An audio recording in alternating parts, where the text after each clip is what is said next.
அனைவருக்கும் வணக்கம். இந்த வீடியோவில் நம்ம என்ன பார்க்க போகிறோம் அப்படின்னா, இந்திய தேசிய காங்கிரஸ், அதாவது இந்தியன் நேஷ்னல் மூமெண்ட், இந்திய தேசிய இயக்கம் அப்படின்னு சொல்லிட்டு நம்மளோட டிஎன்பிசி டாப்பிக்கில் ஒரு முக்கியமான யூனிட்டாக இருக்கக்கூடிய இந்த ஐஎன்எம், இந்திய தேசிய இயக்கம், Indian National Congress or movement, அதை பற்றி தான் பார்க்க போகிறோம்.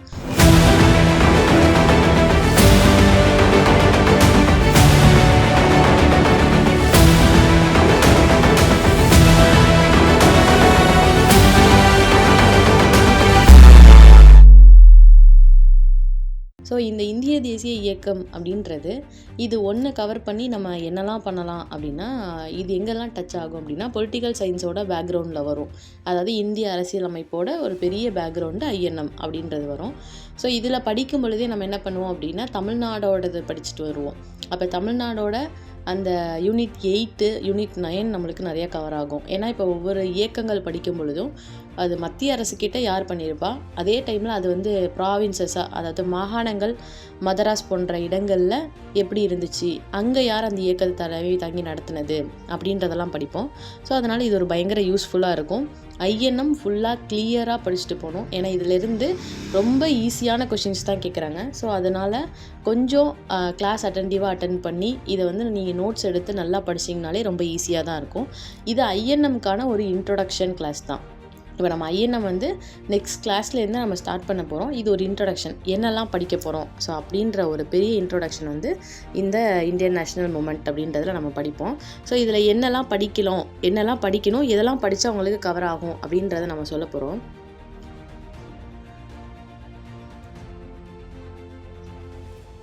இந்த ஐஎன்எம் அப்படின்றதுல நம்ம 2 பார்ட்டாக பிரித்து படிக்க போகிறோம். அதாவது 2 பகுதிகளாக அதாவது 2 பகுதிகளுக்கு ஒரு இன்ட்ரொடக்ஷன். இந்த introduction for first part.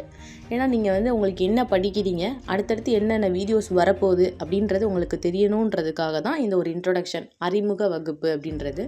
So இந்த முதல் பகுதியில் நம்ம என்னெல்லாம் படிக்க போகிறோம் அப்படின்னா, நீங்கள் வந்து உங்களுடைய சிலபஸ் எடுத்து பார்த்தீங்க அப்படின்னா, தேசிய மறுமலர்ச்சி, நேஷ்னல் ரெனசைன்ஸ் அப்படின்னு சொல்லி ஸ்டார்ட் பண்ணி இப்போது முக்கியமான தலைவர்கள் அப்படின்னு ஸ்டார்ட் ஆகிருக்கும். ஸோ ஐஎன்எம்மில் நீங்கள் உங்களுடைய சிலபஸில் இருக்கக்கூடிய அந்த வேர்டிங்ஸ்க்கு ஒரு வார்த்தைக்குள்ளார மிகப்பெரிய அர்த்தங்கள் ஒழிஞ்சிட்ருக்கு. ஸோ அதை வந்து நீங்கள் நினச்சிருப்பீங்க, இப்போ நேஷ்னல் ரெனசைன்ஸ் அப்படின்னா இப்போ தேசிய மறுமலர்ச்சி மட்டும் படித்தா போதும் போல் அப்படின்னு நினச்சிட்ருப்பீங்க. அதுக்குள்ளார என்னெல்லாம் படிக்கணும் அப்படின்றது நம்மளுக்கு தெரியணும். ஸோ இப்போ நம்ம என்ன பண்ண போகிறோம் அப்படின்னா, முதல் பகுதி மட்டும் என்னெல்லாம் ஃபஸ்ட் பார்ட் கவர் பண்ண போகிறோம் அப்படின்னா, எங்கேருந்து ஸ்டார்ட் பண்ண போகிறோம் அப்படின்னா, இந்திய தேசிய இயக்கம்னு சொல்கிறோம் இல்லையா, அந்த Indian National Congress or Indian National movement அப்படின்றது, அது உருவாக காரணங்கள் என்னென்ன அப்படின்ற ஒரு இது இருக்கும். ஸோ அந்த இந்திய தேசிய இயக்கம் உருவாகிறதுக்கு முன்னாடி என்னென்ன இயக்கங்கள்லாம் இருந்துச்சு, 19ஆம் நூற்றாண்டில் எப்படியெல்லாம் இயக்கங்கள், அதாவது மறுமலர்ச்சி எப்படி நடந்துச்சு, சமயம் சார்ந்தும் சரி, ரிலிஜியஸ் சைடும் சரி, அதே சமயத்தில் ரிவைவல் மூமெண்ட்ஸு, அந்த மாதிரி என்னெல்லாம் நடந்துச்சு அப்படின்றத வந்து நம்ம பார்க்க போகிறோம். ஸோ அதுதான் இந்த social and religious reform movement. 19ஆம் நூற்றாண்டில் அந்த சமூக சீர்திருத்த மறுமலர்ச்சி இயக்கங்கள்லாம் என்னெல்லாம் வந்துச்சு அப்படின்றத பார்க்க போகிறோம். இது ஐஎன்எம்க்கு முன்னாடி. இதோட அப்படியே தொடர்ச்சியாக இந்திய தேசிய காங்கிரஸ் வரதுக்கு முன்னாடி என்னென்ன பொலிட்டிக்கல் அசோசியேஷன் இருந்துச்சு. இப்போது இந்த இன்ட்ரொடக்ஷன் மட்டும்தான் உங்களுக்கு இங்கிலீஷில் இருக்கும். உங்களுக்கு நெக்ஸ்ட் கிளாஸ்லேருந்து எல்லாமே பைலிங்குவலாக இருக்கும். நீங்கள் அதனால் உங்களுக்கு வந்து தமிழ் மீடியம் ஸ்டூடெண்ட்ஸும் சரி, இங்கிலீஷ் மீடியம் ஸ்டூடெண்ட்ஸும் சரி ஈஸியாக இருக்கும். உங்களோட நோட்ஸ் நீங்கள் மேக் பண்ணிக்கிறதுக்கு ஈஸியாக தான் இருக்கும். கிளாஸுமே பைலிங்குவலாக இருக்கும். எல்லா வார்த்தைகளுமே உங்களுக்கு 2 மொழிகளிலுமே வந்து சொல்லப்படும். அதனால் உங்களுக்கு அது ஈஸியாக இருக்கும். Political association before Indian National Congress, இந்திய தேசிய காங்கிரஸிற்கு முன்னதாக அரசியலமைப்பில், அதாவது அரசியல் இயக்கங்கள் என்னெல்லாம் இருந்துச்சு. ஏன்னா இப்போ டேரெக்டாக இந்திய தேசிய காங்கிரஸ் வரல. ஸோ அதுக்கு முன்னாடியே நிறையா இருந்தது. இப்போ அதுக்கடுத்து பார்த்தோம் அப்படின்னா, இந்த 3 பார்ட்டும் ரொம்ப முக்கியமான பகுதி. இந்தியன் தேசிய காங்கிரஸ், நேஷ்னலிஸ்ட் மூமெண்ட், ரைஸ் இன் ரெவல்யூஷனரி டெரரிசம், காந்தியன் எரா. ஸோ இந்த பார்ட்டில் எப்படி பிரிப்பாங்க அப்படின்னா, முதல்ல இந்திய தேசிய உருவாக்கம் ஒரு குறிப்பிட்ட பகுதி வரைக்கும், 1905 வரைக்கும். அது என்ன 1905 அப்படின்னா, அந்த 1905ல் தீவிரவாத இயக்கங்கள்னு ஒன்று தனியாக பிரிஞ்சாங்க. அதாவது மிதவாதிகள், தீவிரவாதிகள் அப்படின்னு 2 பேர் பிரிஞ்சாங்க. மாடரேட்ஸ், எக்ஸ்ட்ரீமிஸ்ட் அப்படின்னு சொல்லிட்டு. அதாவது ஒருத்தவங்க சில பேர் என்ன பண்ணுவாங்க அப்படின்னா, அந்த மனு கொடுத்து அந்த மாதிரியே போயிடலாம், எதுக்கு நம்மளுக்கு வம்பு அப்படின்ற மாதிரி ஒரு விதமான ஒரு குழு இருந்தாங்க. அவங்க மாடரேட்ஸ். இல்லை நம்ம வந்து கொஞ்சம் இது பண்ணணும், புரட்சி பண்ணணுன்றவங்க எக்ஸ்ட்ரீமிஸ்ட்டாக பிரிஞ்சாங்க. ஸோ அது எக்ஸ்ட்ரீமிஸ்ட் ஃபேஸ்ன்னு சொல்லுவாங்க. அது படிப்போம், தனித்தனியாக பிரித்து படிப்போம் யார் வரைக்கும் அப்படின்னு சொல்லிட்டு. அந்த எக்ஸ்ட்ரீமிஸ்ட் ஃபேஸில் என்னென்னா தீவிரவாத எழுச்சி இயக்கங்கள், புரட்சிகள் நிறையா நடந்துச்சு. ரைஸ் இன் ரெவல்யூஷனரி டெரரிசம், இப்போ வந்து பாராளுமன்றத்து மேலே குண்டு வீசினது, அந்த மாதிரி நிறைய நம்ம படிப்போம். அதில் யார் யாரெல்லாம்.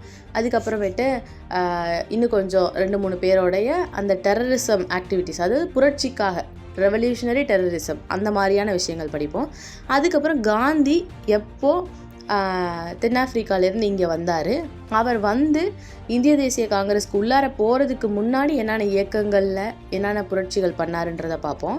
அதுக்கடுத்து அவர் வந்து அவருடைய பீரியட் எப்படி இருந்தது இதை படிப்போம்.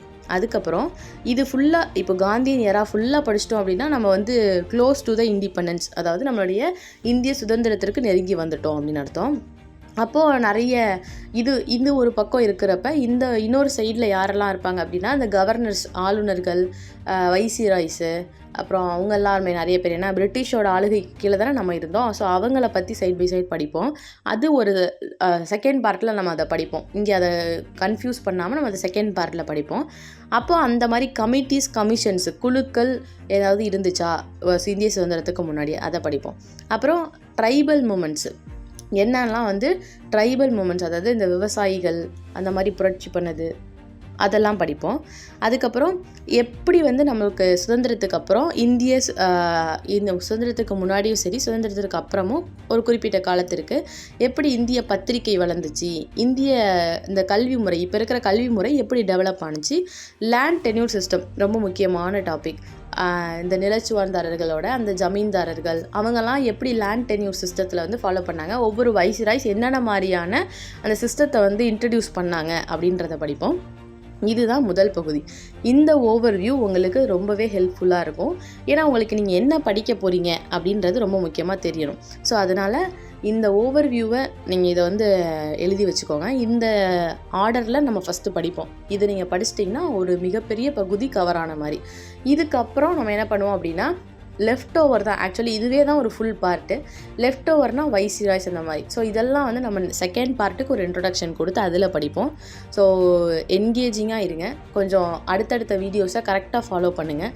நெக்ஸ்ட்டு கிளாஸில் அதாவது நம்மளுடைய முதல் வகுப்பு சோஷியல் ரிலிஜியஸ் ரிஃபார்ம் மூமெண்ட் 19ஆம் நூற்றாண்டில் சமூக சீர்திருத்த இயக்கங்கள் எப்படி இருந்துச்சு அப்படின்றத தான் பார்க்க போகிறோம்.